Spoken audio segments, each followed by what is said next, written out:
Hello everyone, চলো আজকে আমি তোমাদের সাথে আবার একটা get ready with me video share করি। তো ছিল হচ্ছে একটা বার্থডে পার্টির ইনভিটেশন, চলো সেখানেই যাওয়ার জন্য রেডি হওয়া যাক। তো অনেক দিন পর একটু সাজুগুজু করার সুযোগ পেয়েছি। যাই হোক, পরেছিলাম হচ্ছে এই ড্রেসটা 2 বছর আগে দুর্গাপুজোর সময় কিনেছিলাম। আর ড্রেসটা আমার এতটাই পছন্দের ছিল, অনেকটা শখ করে কিনেছিলাম, যার জন্য না মানে তুলে রাখতে রাখতে যত্ন করতে করতে ড্রেসটা আমার যে রয়েছে আমি সেটাই ভুলে গেছি, মানে পরাই হয়নি। ওই যে অষ্টমীর দিন পরেছিলাম দুর্গাপুজোর সময়, তারপর থেকে আর পরাই হয়নি। তো তারপর আমি একটা সুন্দর হেয়ারস্টাইল করে নিলাম, দেখতেই পেলে হেয়ারস্টাইলটা তোমাদের সাথে শেয়ার করলাম। আমি যে এত সুন্দর হেয়ারস্টাইলটা করেছি আমি নিজেই বিশ্বাস করতে পারছিলাম না। মানে আমি একদম হেয়ারস্টাইল করতে পারি না, তো সেটা নিজে নিজে করেছি, বেশ ভালো লাগছিল। তো তোমরাও কমেন্ট করে জানিও কীরকম লাগছে। তারপর একটু মেকআপ করে নিলাম, যেহেতু অনেক দিন পর মেকআপ করছি তাই বেশ ভালো করেই মেকআপটা করেছি।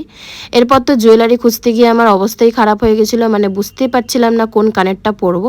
তো শেষমেশ এই কানেরটাই পরলাম, এই কানেরটা আমার বেশ পছন্দের।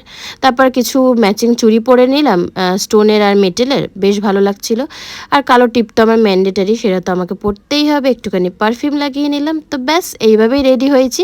অবশ্যই কমেন্ট করে জানিও আমাকে দেখতে কীরকম লাগছে, ভালো লাগলে লাইক করো।